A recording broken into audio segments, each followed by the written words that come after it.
Alléluia. Amen. Soyez bénis, soyez les bienvenus dans notre jeûne. Je ne sais même plus combien de jours on est. Mais nous sommes le 5e jour de la semaine. Ouais. Amen. Alors, je ne sais pas la date. Peut-être là. Alléluia. Amen. Et nous arrêtons notre jeûne au 31. Ça nous fera les 40 jours.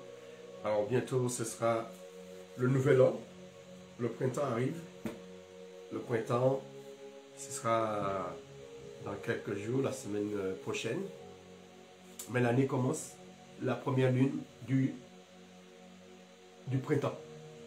Amen. Alors, Amen. à l'époque de Yeshua, c'est comme ça se passait.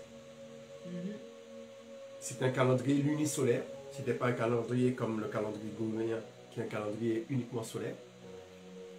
Et ce n'était pas un calendrier qui commençait au mois de janvier, mais qui commençait au printemps. Et la preuve, lorsque le Seigneur est mort un mercredi, et c'était le 14 du premier mois. Le 14 du premier mois du printemps. Et cela permet de savoir quel calendrier qu'ils utilisaient au temple. Parce que le Seigneur était toujours présent à chaque fête au temple. Cela prouve qu'il suivait un calendrier. Et le calendrier qu'il suivait, ce n'est pas le calendrier des Romains, parce que le calendrier grégorien que nous avons là, c'est la suite du calendrier romain, qui était le calendrier julien.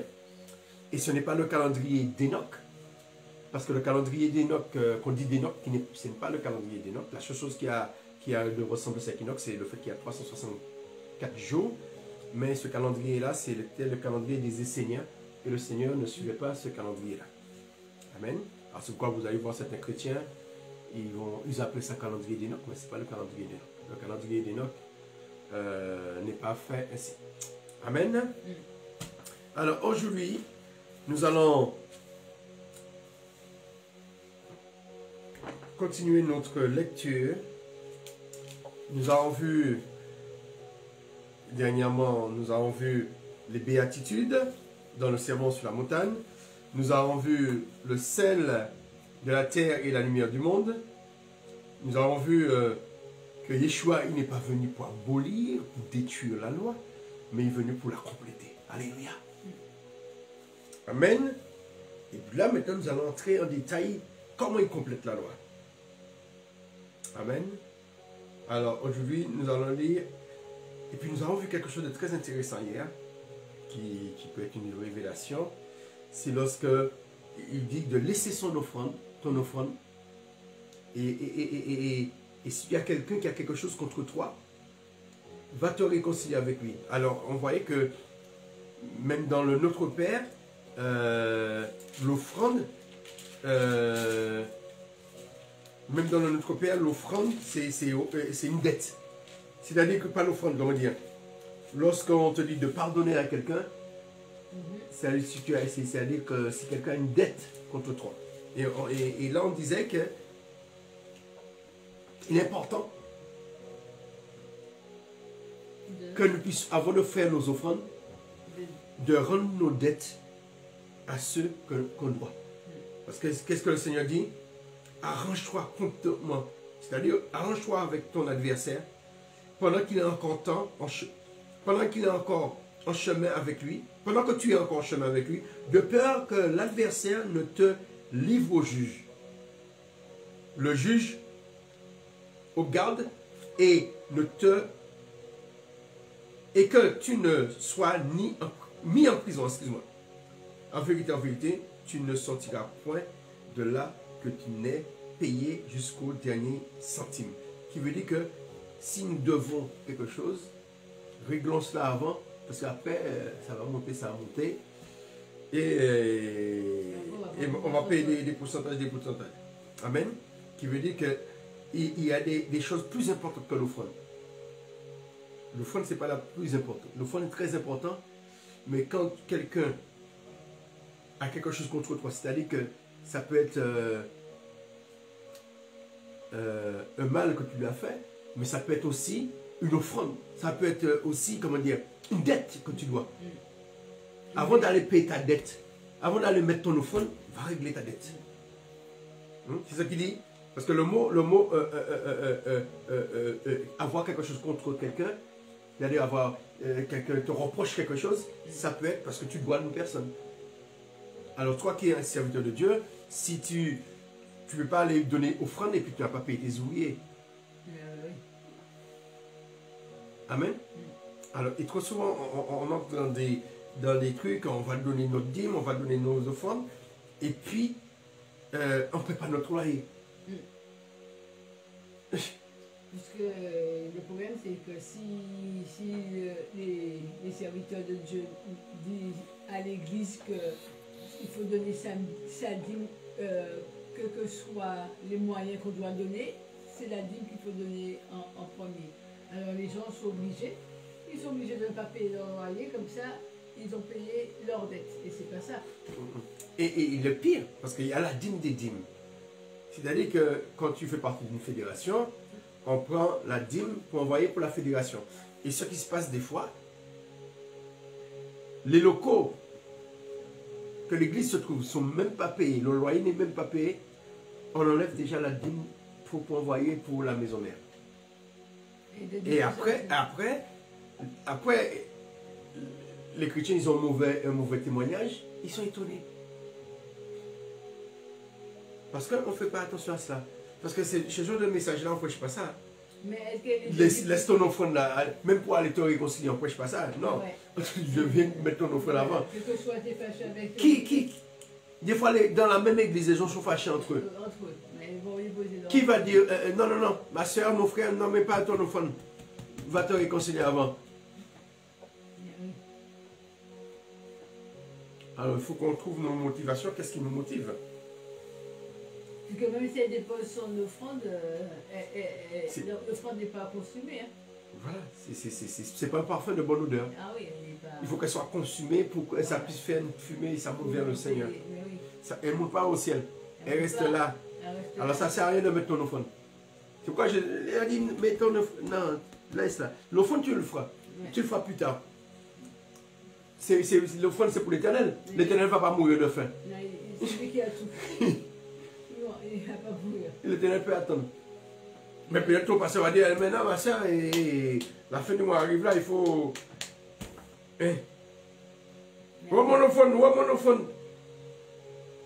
Où est mon offrande? Tu ne vas pas donner mon offrande. Tu dis, je dois aller me réconcilier avant avec... Alléluia. Alors Julie, on va lire quoi? On va lire là, à partir du verset 27, c'est ça? Alors il est dit la pureté du cœur.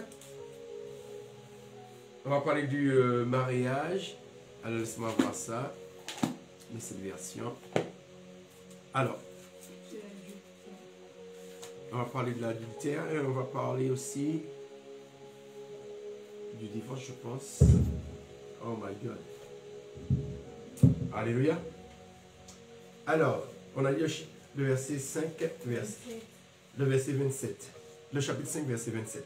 Alors, qui peut lire? Vas-y, Yandari. Alors, voilà.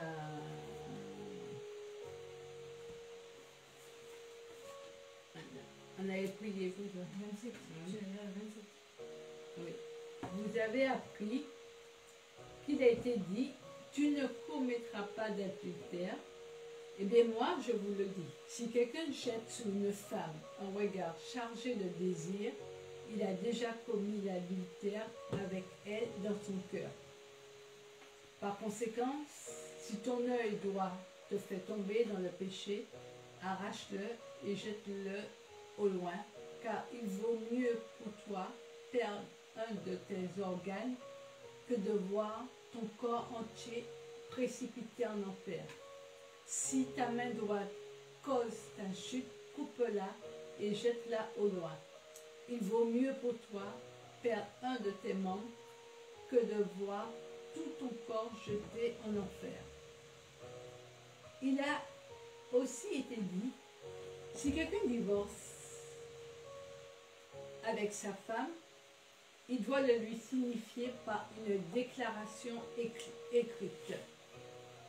Eh bien moi, je vous dis, celui qui divorce avec sa femme, sauf en cas d'immoralité sexuelle, l'expose à devenir adultère. Et celui qui épouse une femme divorcée commet lui-même un adultère.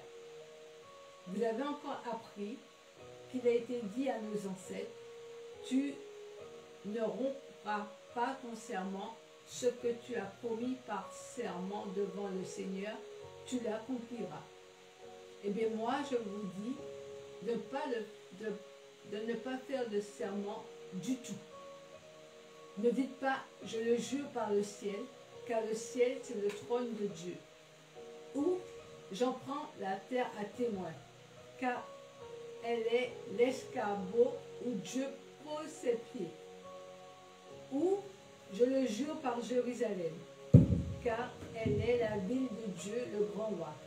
Ne dites pas davantage, je le jure sous ma tête, car tu ne peux pas rendre un seul de tes cheveux blancs ou noirs. Dites simplement oui, si c'est oui, non, si c'est non. Tous les serments qu'on y ajoute viennent du diable. Amen. Quoi? Non, je veux juste pas aller ajouter 27 à 30. Voilà.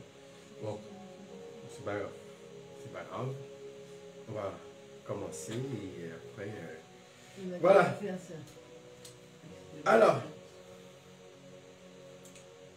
il est parlé de l'adultère, la convoitise et le divorce. Alors, qu'est-ce que la convoitise? Mais tu convois ce que l'auteur, s'il a une belle maison, là, tu veux aussi. La convoitise, est-ce qu'elle fait partie des 10 commandements? En ce qui est le premier commandement, c'est Elohim sera notre... Je suis et notre Elohim. Deuxième commandement, c'est quoi? Ne pas adorer, ne pas créer des images Ouais. et les adorer. Hein? Ne pas créer des images pour les adorer. Amen. Ouais. Troisième commandement, c'est quoi? C'est le nom de l'Éternel, ne pas le prononcer en vain. Quatrième commandement, celui-ci est plus facile. C'est le respect du jour. C'est le quatrième commandement, le respect du jour du Shabbat. Cinquième commandement, honore ton père et ta mère. Ta mère. Non, c'est pas... Tu vas dans le Théodore? Oui, mais bon, le plus simple, c'est d'aller dans Exode 20. Ce sera plus simple. Sinon, je crois que c'est Deutéronome 6 aussi. Voilà. Alors, le septième, après, honore ton père et ta mère. Alors, le septième, jouer le jeu de repos. Alors après, Après, honore ton père et ta mère, c'est tu ne tueras point. Regarde si c'est ça. honore ton père et ta mère. Après, tu ne commettras pas de meurtre. Tu Tu- ne commettras pas d'adultère. Attends, doucement. Sixième, tu ne... Là, c'est écrit 12. Je ne te parle pas le verset, je te parle sixième commandement. C'est tu ne tueras point. Tu ne commettras point de meurtre. Et septième commandement, c'est tu ne commettras pas. D'adultère. Voilà. Après, tu ne commettras point d'adultère. Après le vol, tu commettras pas de vol. Huitième, tu ne commettras pas de vol. Mhm. Neuvième, Tu ne porteras pas de faux témoignage contre ton prochain. cela veut dire c'est de la calomnie. Mhm. Et le dernier commandement, c'est quoi? Tu ne convoiteras pas la maison de ton prochain. Tu ne convoiteras pas la femme de ton prochain, ni son serviteur, ni sa servante, ni son bœuf, ni son âne, ni rien qui appartient à ton prochain. Alors, ce commandement s'appelle comment? Comment s'appelle ce commandement? La convoitise. La convoitise. La convoitise ne concerne pas seulement au niveau de l'adultère, mais ça concerne même au niveau... Eh ben, beaucoup. Oui, mais beaucoup, dites-moi. De prochain, alors, Tu ne dois pas convoiter quoi? La maison. La de ton maison. prochain, Oui. la femme, La femme. ni son serviteur, Oui. ni sa servante, Oui. ni son bœuf, ni son âne, ni rien qui appartienne Voilà. à ton prochain. Tout ce qui lui appartient, c'est de la, et que tu veuilles, c'est la convoitise. Amen. Mm. La convoitise, c'est pas seulement sexuel. La convoitise, elle est, et ça rejoint le vol, parce que quand tu convoites c'est bien, Ah oui, tu seras tenté à voler. à voler. Amen. La convoitise, ça peut même amener au meurtre. Parce que tu convoites, et ça crée la jalousie, etc. Amen. Mm. Alors, qu'est-ce qu'il est dit? C'est au verset 27. Hein? Mm. Il est dit, vous avez entendu, qui veut dire la convoitise, c'est un commandement. L'adultère, c'est un commandement, mais la convoitise aussi, c'est un commandement. Quelle est la différence entre convoiter quelqu'un et l'adultère? Quelle est la différence? Jade. Convoiter, c'est une pensée. L'adultère, c'est l'acte. Et Yeshua dit là que la pensée convoiter ou commettre l'acte, c'est pareil. C'est comme si tu dis, ah, moi j'ai regardé seulement avec, j'ai touché seulement avec les yeux. Et c'est quoi il te dit? Si tes yeux est un problème pour toi, arrache-le, il vaut mieux entrer moins chaud, aveugle, dans le royaume des cieux, que D'entrer bien. avec des yeux, mais Ouais. aller dans l'enfer, puis le temps de feu. Ou toucher, ou si tes mains, tu ne peux pas empêcher tes mains, voilà. Il n'est pas dit, Yeshua, il n'a pas dit il faut que les femmes soient couvertes de la tête aux pieds. Mm. Il n'a pas reproché les femmes. Là, il dit, celui qui est tenté, c'est lui qui doit se prendre en main. Celui qui est tenté, c'est lui qui doit se sacrifier. Amen. Il n'est pas dit d'aller mettre un drap sur toi, d'aller mettre une burqa sur toi. Amen. Alléluia. Allez, vous avez entendu dire qu'il a été, vous avez entendu qu'il a été dit, tu ne commettras pas d'adultère. Alors, qu'est-ce que l'adultère? J'ai l'explication. Qu'est-ce que l'adultère? C'est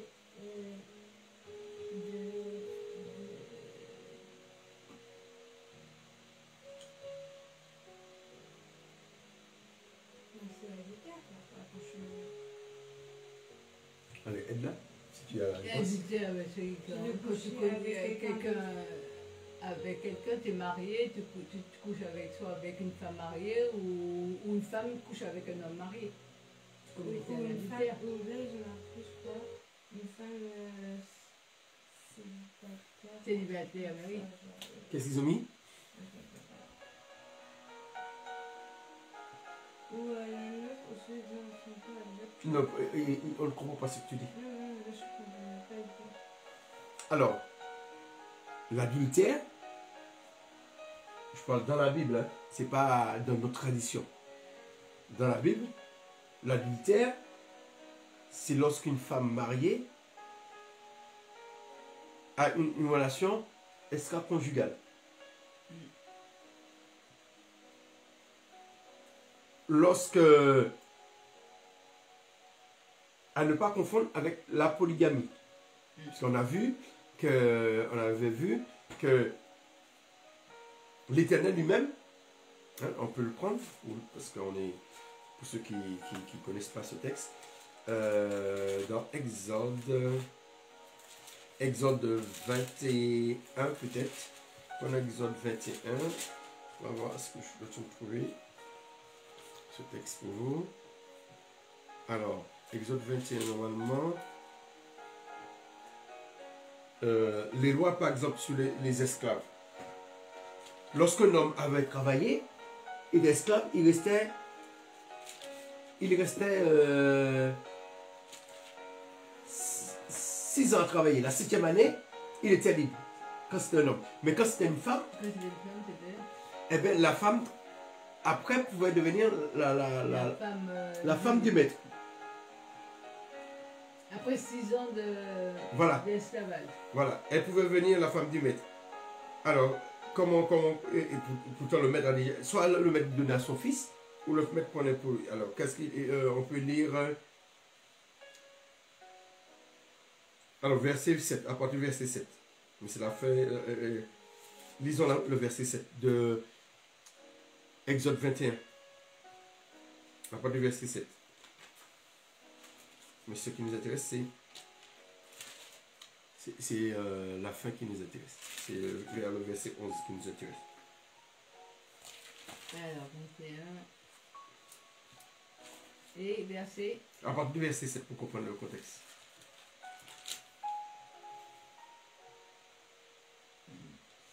Si un homme a vendu sa fille comme servante, elle ne sera pas libérée dans les mêmes conditions que les esclaves. Voilà. C'est-à-dire l'homme esclave, lui, après 7 ans, on le libère. Mais tandis que c'est une fille, le père a donné sa fille comme esclave, elle ne sera pas libérée dans les mêmes conditions. Alors, quelles sont les conditions pour sa libération, pour qu'elle puisse être affranchie? Si elle déplaît à son maître qui se la réservait, il la fera racheter. Mais il ne pourra pas la vendre à des étrangers. Ce serait la trahir. S'il la destinée à son fils, il la traitera selon le droit qui s'applique à des filles. Si après l'avoir épousée, il prend une autre femme. Si après l'avoir épousé, cet esclave-là, il prend une autre femme, qu'est-ce qui se passe? Il ne retranchera rien à la nourriture et à l'habillement de la première, ni à son devoir conjugal. Ça veut dire qu'il prend une autre femme, mais il ne divorce pas avec elle. Oui. Il s'occupe d'elle. Il s'occupe de la manger et tout. Il s'occupe de quoi? Qu'est-ce qu'il lui donne? La nourriture? Et l'habillement de L'habillement? de la première, ni à son devoir conjugal envers elle. Voilà. Ils ont toujours des relations. Amen. Et s'il ne, verset 11, s'il n'observe pas l'une des trois, Elle pourra partir libre sans paiement. voilà, elle pouvait partir. S'il ne respecte pas l'une des trois choses. Voilà. Et ça, c'est pas Moïse. Ça, c'est l'Éternel qui le dicte à Moïse. C'est-à-dire ça fait partie du livre de l'Alliance. Et c'est ce livre-là, c'est sur ces lois-là que l'Éternel a fait alliance avec le peuple d'Israël. Il a aspergé le sang dessus et le peuple d'Israël a dit on est prêt à obéir. C'est pourquoi il y avait la polygamie au sein du peuple d'Israël. Alors, oui, puisqu'ils avaient les ancêtres avaient plusieurs femmes. Voilà, c'est pourquoi. Même les servantes. Non. Non, mais elles donnaient. Ah oui, même les servantes étaient. Oui. Mais c'est-à-dire que l'adultère, c'était toujours. La polygamie, c'était pas au niveau des femmes, c'était toujours au niveau des hommes. L'adultère, c'était quand une femme était infidèle à son mari. Tandis qu'aujourd'hui, dans nos sociétés, l'adultère, c'est vice-versa, que ce soit homme ou femme, c'est l'adultère. Mais sur le plan biblique, c'est lorsque c'était une femme. Lorsqu'on a arrêté la femme, la femme adultère, à ne pas confondre avec la femme samaritaine. La femme samaritaine, elle aussi, elle avait, et il y avait un problème aussi. La femme adultère, cela veut dire qu'elle était une femme mariée. Voilà, c'est une femme mariée qu'on a trouvée avec un autre homme. La preuve qu'elle avait péché, puisque Yeshua lui dit, va et ne recommence plus. Mais pourquoi ils ont essayé de piéger Yeshua? Parce que qu'est-ce que dit? On doit ramener les deux. C'est ce que dit la loi. Je ne sais pas, le verset là, je ne l'ai pas mis là, je ne l'ai pas noté pour vous. Mais selon la loi, ce sont les deux. Hein, trouvez pour vous, comme ça, pour ceux qui nous suivent, ils vont. Voilà. Ça, ce sera plus simple. Ce n'est pas une seule personne que tu dois ramener. Tu dois ramener les deux. On va lire ça.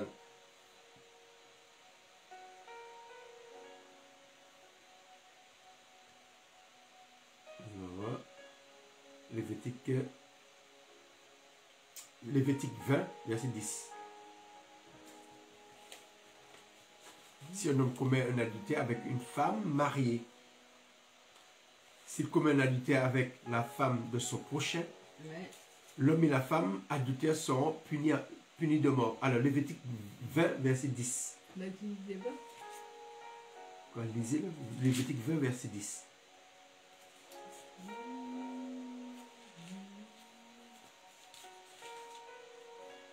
Alors, si un homme commet l'adultère avec une femme mariée, s'il commet l'adultère avec la femme de son prochain, cet homme adultère et la femme adultère seront mis à mort. Amen. Si un homme, Commet l'adultère avec une femme mariée. voilà, c'est-à-dire quand tu commets l'adultère, c'est avec une femme mariée. Ouais. Quand l'homme marié allait vers une femme qui était vierge, il était, je ne sais pas noter ce verset, obligé de prendre cette femme, il était obligé de l'épouser. C'est pourquoi il devenait, ça servait de concubine. Et s'il ne l'épousait pas, il donnait une dot. S'il ne l'épousait pas, il donnait, si par exemple, parce que pour l'épouser, il fallait que le père de la fille soit d'accord.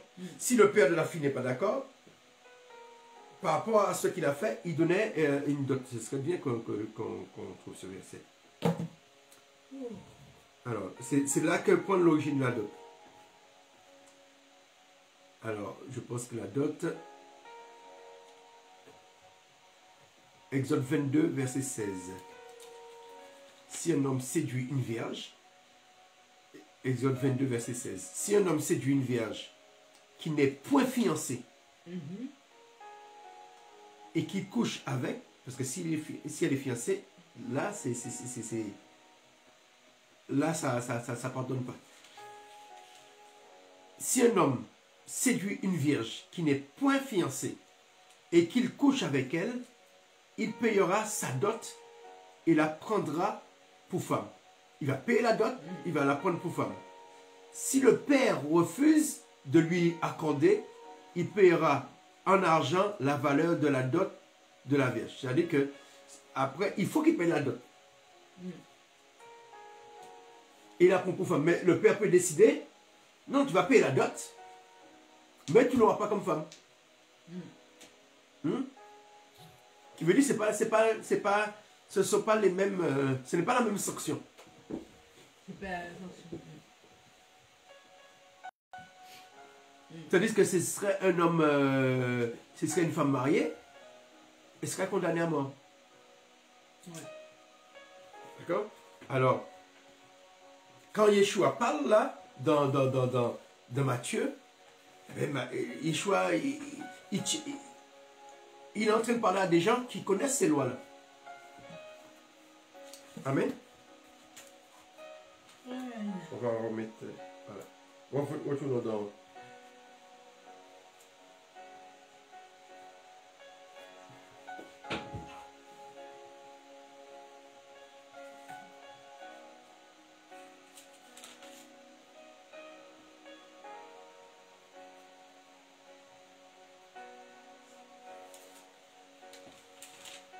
Alors, Matthieu.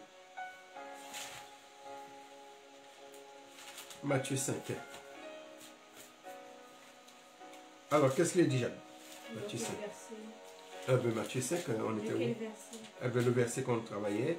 Alors, tu ne commettras pas d'adultère. Alors, on a vu de l'adultère, parce que c'est important d'aller. Il faut comprendre que quand Yeshua parle là, il ne parle pas de l'adultère selon notre notion d'aujourd'hui. Quand il parle de l'adultère, c'est-à-dire lorsqu'un homme va vers une femme mariée. Ça, c'était condamné à mort. Amen. Mais lui, comme il a dit, je ne suis pas venu pour abolir la loi. Il n'est pas venu pour annuler la loi de l'adultère. C'est toujours interdit. C'est toujours interdit. L'adultère est toujours interdit. Mais, et c'est là qu'il faut avoir l'esprit pour comprendre. Mais, au verset 28, qu'est-ce qu'il dit? Et puis vous allez me dire, qu'est-ce que vous comprenez de cela?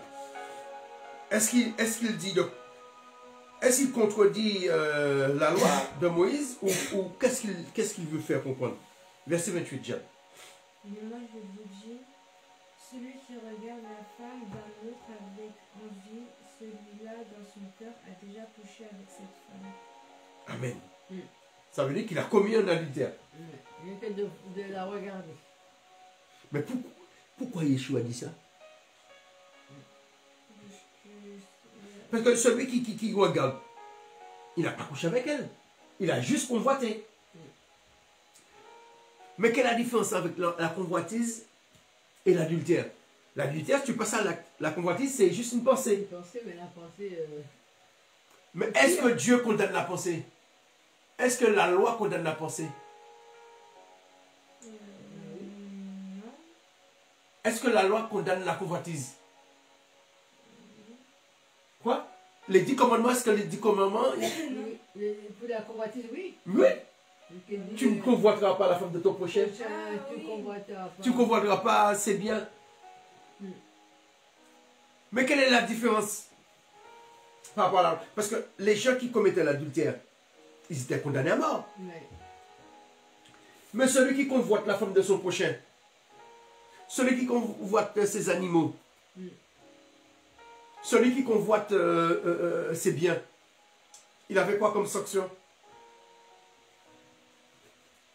Eh ben, la même chose, hein, non? Non mais attends, là, celui qui commettait l'adultère, on faisait comme on a fait pour la femme adultère, on l'emmenait devant le Saint-Gré, on l'a condamné. Oui, oui. Mais celui qui a convoité la femme de son prochain, Et il n'y a rien, puisque c'est en pensée. il n'avait rien. Oui, c'est en pensée. Oui, il n'y avait rien. Que c'est en pensée. Qui veut dire tous ceux-là qui condamnaient les gens pour l'adultère, eux-mêmes convoitaient. Mais ils se disaient même, Mais comme c'est personne ne voit, c'est dans la tête. c'est de la tête, j'ai pas commis là. Oui. Et Yeshua leur dit là Ils ont fait pire. que Oui. vous avez appris, tu ne commettras pas d'adultère, mais moi je vous dis que le 10e commandement, tu ne convoiteras pas, point, c'est comme si vous avez coché. C'est pareil. Et eux ne voyaient pas ça comme ça. Oui. Et que eux, c'était... Ils savaient que le 10e commandement, ils pouvaient le faire, mais on ne pouvait pas les emmener devant le Saint-Gré. On ne pouvait pas l'emmener au tribunal. Ouais. Parce qu'ils ne l'ont pas exprimé. Ils n'ont pas expliqué. Même s'ils avaient dit de leur bouche. Mais dans la loi, il n'était pas marqué, il y avait une sanction. C'était plus pris comme un conseil. Ils conseillent, ouais. Ne fais pas ceci. Mais si tu le fais, tu ne seras pas condamné. Oui.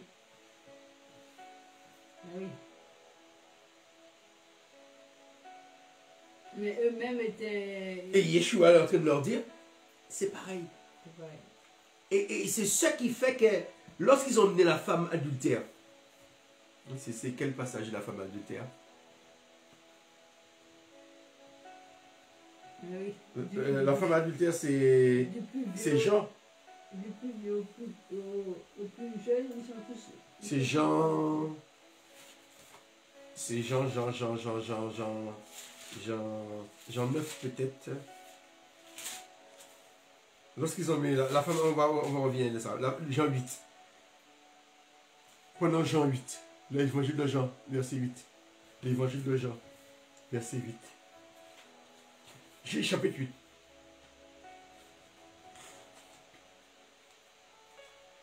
Il dit, Jésus se rendit au mont des Oliviers, mais dès le matin, il se rendit de nouveau dans le temple.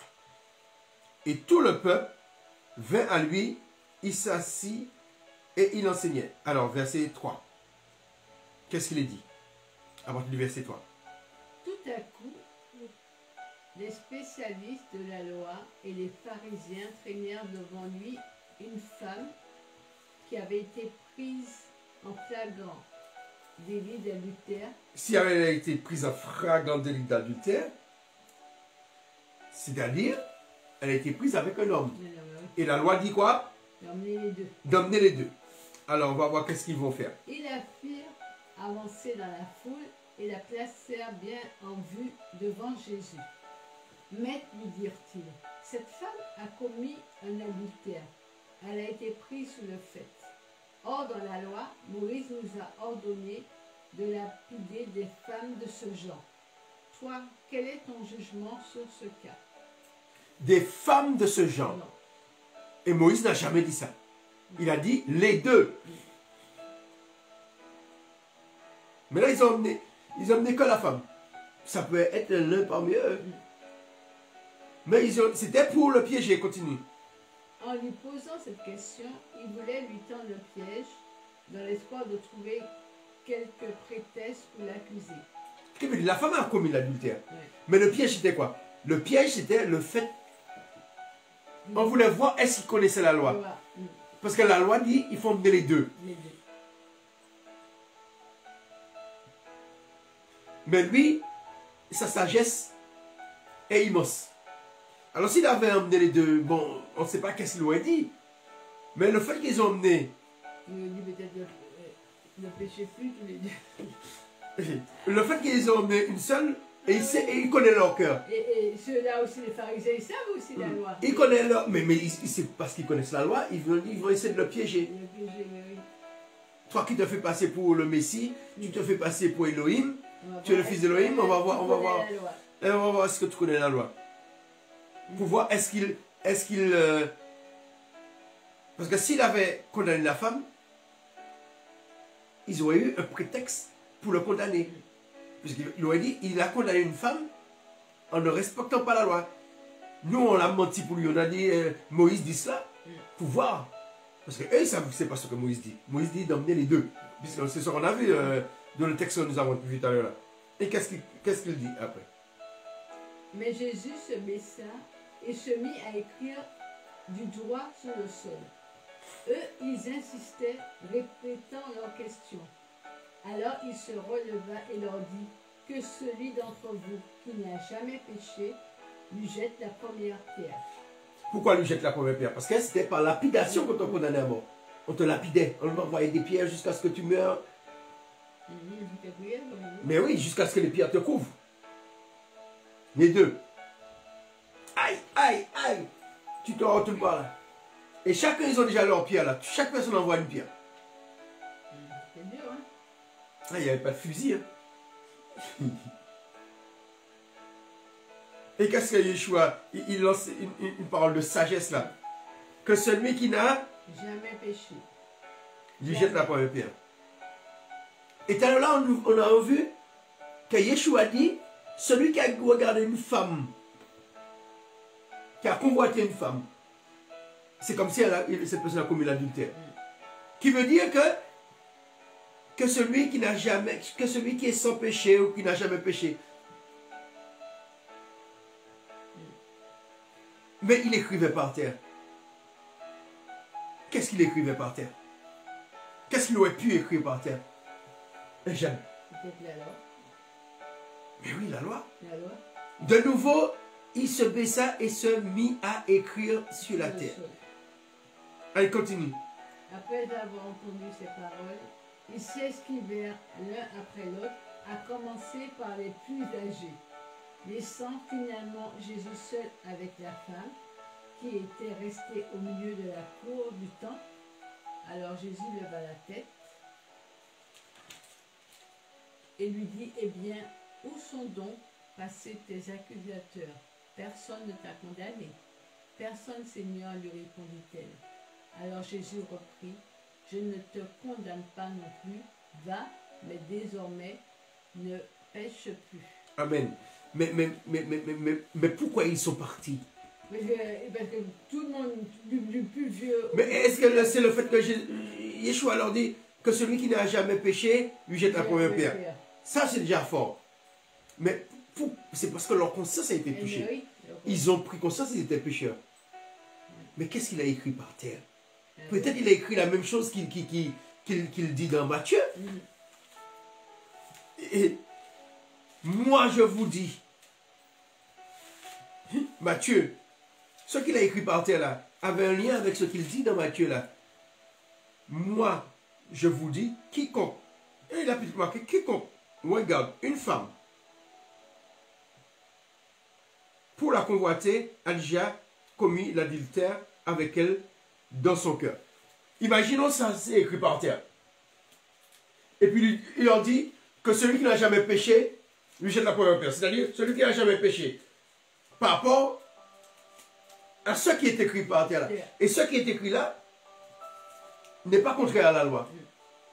Parce que, puisque la loi dit, tu ne convoiteras point. Et c'est ce que Yeshua dit. Celui qui regarde une femme pour la convoiter, Oui. mais comme la convoitise n'est pas jugée par le Saint-André, seul l'Éternel qui voit dans les cœurs, Qui voit le cœur. Et seul l'Éternel qui lit dans les pensées. je veux dire, eux tous avaient communion à la Et quand Yeshua leur dit que celui qui n'a jamais péché lui jette, c'est parce que lui, il lit dans leurs pensées. Il sait que tous ces gens-là, ils n'ont jamais commis d'adultère. Mais ils ont péché. Physiquement, mais ils ont déjà commis d'adultère dans leur cœur parce qu'ils convoitent les femmes. Ah oui. De leur pensée. C'est comme tous les chrétiens là qui condamnent les gens, condamnent telle personne, tel adultère, condamnent les homosexuels, condamnent tout ça. Mais eux-mêmes commettent l'adultère dans leurs pensées. En pensée. Ça veut dire qu'on est en train de faire comme ces religieux. Voilà, on jette des pierres, on est prêt à condamner. Mais est-ce que dans nos cœurs, nous sommes meilleurs que les gens que nous condamnons? Alors, ce n'est pas parce que tu n'es pas passé à l'acte que tu n'as pas péché. Amen. Amen. Amen. Ça ne veut pas dire que, à ce moment-là, c'est impossible, on ne fait plus d'efforts. Amen. Alors, retournons dans Matthieu. Nous avons vu que le Seigneur, il a pardonné la femme. Hein. Oui. Il a dit, personne ne te condamne, moi aussi, je ne te condamne pas. Mais, désormais, ne recommence plus. Amen. Parce que la prochaine fois, je ne serai pas là pour te pardonner. Parce que les autres là, le Saint-André ne vont pas passer la main sur toi. Alors, continuons notre texte. Si ton œil droit ou bien gauche est pour toi une chute, une occasion de chute, qu'est-ce qu'il faut faire? Vous me l'arrachez. Mais là, je donne de toi pour ne pas le ramasser puis le remettre. Loin. Parce que tu risques de dire, de regretter et la reprendre. Et après, ça continue. Car il est plus avantageux pour toi qu'un seul membre, plus avantageux pour qu'un seul de tes membres périsse. Mais oui, qu'un seul œil périsse, tu as un autre. Et que ton corps entier ne soit pas jeté dans la géhenne. Je vous dis, la géhenne, ce n'est pas l'enfer. La géhenne, c'est l'étang de feu. L'enfer, c'est le séjour des morts. D'accord? C'est le Sheol, c'est la Hadès. On a l'habitude de dire le feu de l'enfer. Non. C'est la géhenne. L'enfer sera jeté dans l'étang de feu. L'enfer sera jeté dans la géhenne. Hein, nous dit le livre de l'Apocalypse. L'enfer et la mort. L'enfer, c'est le séjour des morts. Ça, c'est un mot latin qui signifie infériorité de la terre. Ça veut dire que c'est là que vont les âmes de ceux qui ne vont pas au ciel. Et auparavant, tout le monde allait en enfer. Abraham, Adam, tout le monde allait dans le séjour des morts. Dans le Sheol, dans la Hadès. Et Christ est venu. Il est venu prêcher quoi? Le royaume des cieux est proche. C'est-à-dire depuis sa mort, ceux qui sont dans le royaume d'Élohim, ils ne vont plus dans le séjour des morts. Ils vont dans le royaume des cieux. Ils ne vont plus dans un royaume Le royaume des ténèbres, le royaume... voilà. Parce qu'il n'y avait pas de lumière. Hein. Il n'y a pas de lumière dans le séjour des morts. C'est le monde des morts. Il est mort, oui. Et Christ disait qu'il est l'Élohim des vivants. Bon. Abraham, Isaac et Jacob. Ils ne sont pas morts. Ils sont vivants. Tous ceux qui meurent en Christ, il est dit quoi? Ceux qui croient en lui ne mourront jamais. Mais, Ne mourront jamais. Il est le Dieu, il est l'Élohim des vivants. bon, ils ne mourront jamais. Voilà. Même s'il quitte ce corps. C'est quoi il pouvait dire au Laon, aujourd'hui tu seras avec moi au paradis. Si tu seras avec moi au paradis, ça veut dire que tu es pas mort. C'est comme si je te dis, bon, comme si je pars d'ici, je dis, eh ben, on sera en Afrique, on va en Afrique, même si tu ne me vois plus, même si je ne mets plus les pieds en France, je ne mets plus les pieds sur cette planète, mais je vis encore. Amen. Alors, si ta main, Droite. Postage. ton œil droit, ta main droite, hein, et pour toi une occasion de chute, pareil, coupe-la. Et jette-la loin de toi.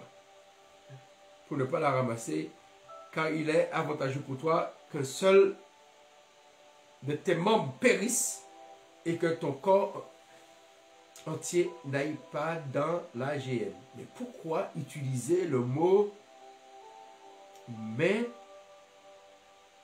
Œil, et œil?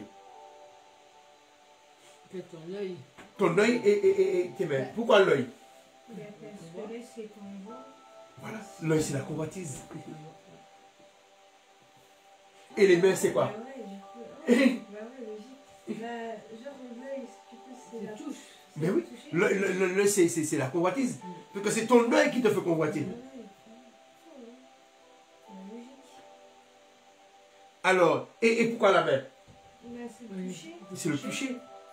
C'est- Et bien, quand tu commets l'adultère, quelqu'un qui n'a pas de bras, comment il va faire? Eh ben, il va tourner. Comment il peut commettre l'adultère? Bah, Non, il ne peut pas. Il peut pas, mais. Et puis pour tenir la personne, comment tu fais? Il va je vais en penser. Voilà, mais c'est ton œil. Mais après, mais là. Si tu n'as pas de bras, c'est ton œil. Mais oui, c'est ton œil, justement, j'ai dit que c'est son œil qui va le faire. Tu veux dire que ton œil, tu peux commettre l'adultère avec ton œil. Avec ton œil. Mais oui. Tu peux le commettre avec tes mains, mais tu peux le commettre aussi avec ton œil. Si t'as pas de main, mais tu peux commettre avec ton Mais oui. œil. Et si t'as pas d'œil. Et tu as les mains, tu peux commettre quand même. Et les aveugles. Et tu vois, ils sont Ouais. aveugles. C'est des mains qui leur fait. Mais ils convoitent, hein. Ouais, mais oui. C'est leurs mains, le touche. Mais leurs mains, Ouais. mais comme ils sont aveugles, ils profitent. Ils profitent. Ah mon bien, j'aime entendre ta voix. Ouais, attends, c'est le. J'aime entendre ta voix. Mais il faut comme si... il faut pas exprimer, ils sont vicieux.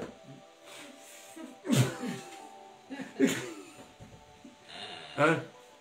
Je salue mon ami Féfé, Félix Verpré. Alléluia. Que l'Éternel soit béni. Non, c'est pour dire que la convoitise. Mais la Parce que tu sais, on peut toucher avec les yeux. C'est bon de dire, quand quelque chose, il est beau, tu touches avec les yeux. Tu ne touches pas avec les mains. C'est pas à toi. Mais quand c'est la femme de quelqu'un, tu ne touches même pas avec tes yeux. On vit dans un monde de convoitise. Voilà, mais C'est ça. le Christ, il dit que ce sera condamné. Qui veut dire que le Cédrin, tu ne vas pas passer au Cédrin pour ça. Maintenant, qu'est-ce que tu as pensé? Mais Christ sait que tu as pensé. Mais aujourd'hui, regardez qu'est-ce qui se passe. Tous les gens qui ont des problèmes, on dit de viol. Avant, on n'appelait pas ça viol. Aujourd'hui, tu touches, c'est un viol. Oui. Même si tu n'as pas eu de relation sexuelle. Hein. Mais tu as touché. Tu as touché, Ben tu oui, touches la poitrine de quelqu'un, c'est un viol. C'est un viol, hein.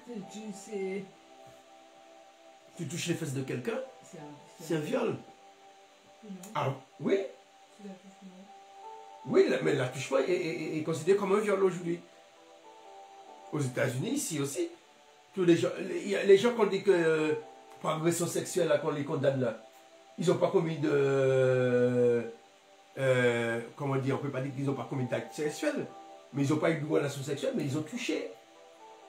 C'est que la personne, un viol, c'est quoi? C'est-à-dire, si tu fais quelque chose, un acte sexuel sans le consentement de la personne. C'est pas sexuel d'avoir touché les fesses de quelqu'un. Oui, Non. oui, Non. ah oui, Parce que oui, c'est condamné. non, c'est la peau. Oui, mais c'est condamné. C'est un abus, un abus. C'est un abus sexuel, c'est condamné. C'est un abus Non, en sexuel. mode, j'ai avec les fesses de Surtout quand quelqu'un. ça vient de quelqu'un qui a autorité. Ou quelqu'un de vicieux. Et même dans un couple. Même dans un couple. La femme ne veut pas et le mari le force, c'est un viol. De toucher les fesses, c'est ça. Non, pas toucher les fesses. Mais parce que c'est ta femme, tu peux le toucher. Mais la femme n'a pas envie. Ah non, mais oui, ça, ouais. Et que le mari Ouais, ça, j'ai capté. la force, elle peut porter plainte. Ouais, ça, c'est. Mais parce qu'avant, pour nous, viol, c'était mettre un couteau sur ta gorge. Mais un viol, c'est le fait d'utiliser ton autorité. Parce que le couteau, c'est quoi? C'est comme si c'est une autorité. Si un chien, je te tue. Si tu ne marchais pas, la femme risque de prendre des coups ou... Ouais, C'est des viols. c'est- Qui veut dire la main. On avait nos mains et nos yeux. Voilà. Alors Ça même quand c'est ta femme, voilà, peut- T'as pas d'autorité. voilà. Même si la Bible dit que la femme n'a pas autorité sur son propre corps, mais c'est l'homme n'a pas autorité sur son propre corps, c'est la femme. Mais ce que ça veut dire, quand on dit ça, ça veut dire qu'on est égaux. Égaux. Voilà. Ça veut dire l'autre doit faire plaisir à l'autre et vice-versa. Amen. Amen. Alors, les yeux là, et les mains là, au lieu que ce soit les... Comment dire? C'est les juges qui viennent couper tes mains ou tes yeux, hein, parce que tu as... c'est comme les gens qu'on le casse comment? Qu'on les casse. Ils ont commis des viols, il y a des... On te casse. Pour ne plus recommencer. Alors lui, il t'a dit, avant, comme tu sais, tu as une faiblesse, personne ne sait. Pourquoi? Voilà. On va te dire, mais pourquoi tu as arraché ton œil? Parce que, voilà. Mais c'est un symbole. Alors, continuons le texte pour finir. C'est mieux. Pour toi, il vaut mieux perdre une seule partie de ton corps. C'est mieux que de garder ton corps tout entier et d'aller dans les lieux de souffrance. C'est mieux que de garder ton corps tout entier et d'aller dans les lieux de souffrance. On va continuer l'adultère demain. Amen. Parce que l'autre, ce sera sur... non, pas l'adultère. C'est Le sujet divorce. du renvoi. Ouais, le divorce. Là, on a vu l'adultère, on va voir le divorce. Amen. Alléluia. Amen. Alors, remercions le Seigneur pour sa grâce et sa bénédiction. Merci Seigneur. Merci pour l'enseignement que ton serviteur nous a donné. Merci parce que nos oreilles se sont ouvertes, parce que tu dis que vos oreilles s'ouvrent et que vos yeux voient. Merci Seigneur, on a vu l'importance de notre œil et de nos mains. Notre œil, c'est un petit membre, Seigneur, mais aussi il peut faire beaucoup de dégâts. Merci pour nos mains. Merci parce que tu nous enseignes sur l'adultère, Seigneur. Alléluia. Merci de nous enseigner sur l'adultère parce que tu dis aussi, même que nous pensons des choses, nous avons déjà commis l'adultère, Seigneur. Alléluia. Alors Seigneur, merci de ton amour, merci de ce que tu nous apprends, de ce que peut-être on a appris mais on a oublié, Seigneur. Tu nous remets en question, tu remets ces sujets en hauteur, Seigneur, Merci pour ces sujets parce que ce sont des sujets d'époque, Seigneur. Des sujets qui Alléluia. concernent tout le monde, Seigneur. Amen. Merci de nous permettre de savoir comment faire, comme nous, si nous sommes en tentation, Seigneur. Alléluia. Merci parce que l'œil est très important, Seigneur. Et nos mains aussi. Bénis chacun d'entre nous. Bénis tous ceux qui sont dans le besoin, Seigneur. Tous ceux qui se sentent seuls. Tous ceux qui pleurent. Alléluia. Tu essuies de tes mains leurs larmes, Seigneur. Alléluia. Tu essuies de tes mains leurs larmes. Seigneur. Amen. Merci d'essuyer de tes mains leurs larmes, Seigneur. Parce que tu as dit, dans ton écriture, que tout œil te verra, Seigneur. Amen. Tout œil te verra. Alors, notre œil, nos yeux sont importants, Seigneur. Merci de ta compassion. Merci de guérir, Seigneur, de bénir, de mettre la paix dans les maisons, de mettre ton esprit dans les maisons, Seigneur, Alléluia. de mettre ta joie, de mettre ta tranquillité, de mettre ton amour, Seigneur, dans les maisons, de mettre ta fidélité. Ainsi soit-il. Amen. Amen. Amen. Amen. Il y a un truc que je n'ai pas dit concernant la femme fiancée. Ouais, ben oui, ce que j'ai dit, je vais faire. Ouais, la femme fiancée avec un homme, si elle est fiancée, elle couche avec un homme, Oui. non, elle est fiancée, mariée ou pas. Mais comme elle est fiancée, c'est comme si elle était mariée.